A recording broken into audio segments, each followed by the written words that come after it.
Thanks for joining us on the NBC Connecticut YouTube page. I'm Mike Heidick, along with Senator Paul Formica from East Lyme. Thanks for joining us on Face the Facts. Thanks for having me. We are talking about quasi-public agencies here in Connecticut. They do some of the business of our taxpayers, like the state pier. They run the lottery. They run some banking as well, right? Green Bank. But there is concern that there should be more oversight. There have been concerns since the Port Authority was established that the money hasn't been handled maybe as honestly as it should be. Is that a fair assessment? Well, there were a lot of indiscretions in how the money was handled at the Port Authority, and that, overshadowed the conversation about really what should happen about the economics of offshore wind, but it highlighted the fact that quasis need to be controlled. They operate a little bit outside of government agencies for that freedom, but that doesn't mean they still can't have controls on salary levels, controls on reporting, controls on financial reporting. Those are important things that the taxpayer deserves to have answers to. And Republicans have been the canary in the coal mine for a number of years, trying to push bills forward to get those controls. And finally now we're seeing some attention being paid to it, but we need more concrete bills put on the floor. And to remind people, the state pier that's getting reconstructed so it can help house an operation to build an offshore wind farm, which can bring energy and dollars to Connecticut as well. That's a $150 million project. And as the Port Authority oversees it, how many people are in the Port Authority right now?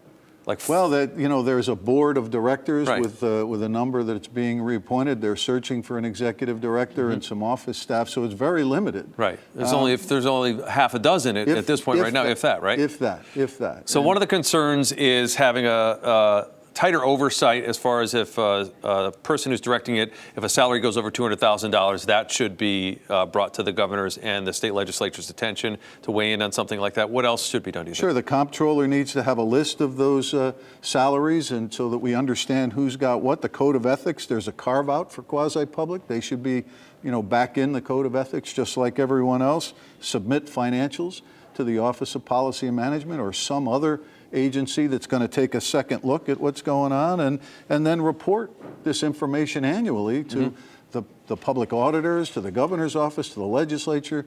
Just be transparent about what's going on so that we can keep an eye on it and really use them for the purpose that they were designed, and that is to push the ports forward, to make sure the lottery is run correctly, to make sure the Green Bank promotes renewable energy, which everyone believes to be the future. So not all bad stuff, but you got to be able to control it and know where our dollars are going. How do you feel the governor's opinion is on this? He had mentioned some concern when there was concerns about the money in the Lottery Commission.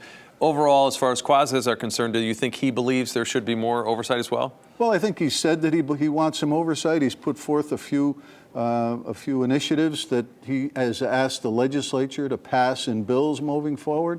But I think he should take a stronger stand on, this is what we're doing. We are the executive branch. This is what we expect out of our quasis, and I'm going to stand here and make sure that it happens. And I think when he does that and gets it, in conversation and partnership with the Republican Party, we can move this forward and have a good outcome. Now, another quasi that's relatively new to the state is the Dalio partnership with education. They are saying that they want the person in charge of that to have a $300,000 salary. That's a significant amount. No freedom of information, matching $20 million. I mean, there's a lot of things in there that should be in question. And again, the intent may be pure. Let's help educate our kids that need education.